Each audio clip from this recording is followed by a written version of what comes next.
আজকে আমি রান্না করব ওল দিয়ে দেশি মুরগি। এবার ওলটাকে সুন্দর করে কেটে নিব।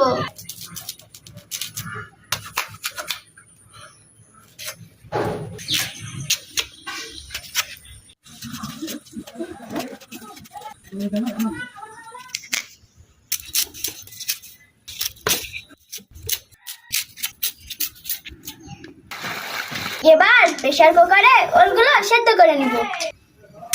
হয়ে গেছে, এবার এটাকে নামিয়ে রাখবো।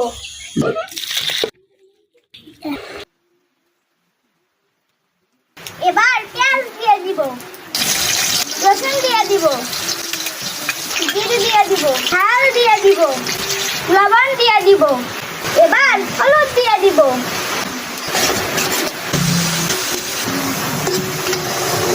ওল দিয়ে ভালো করে কষিয়ে নিব।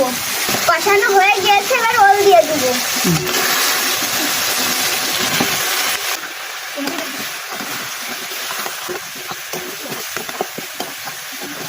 পানি দিয়ে 2 মিনিট ঢেকে রাখবো।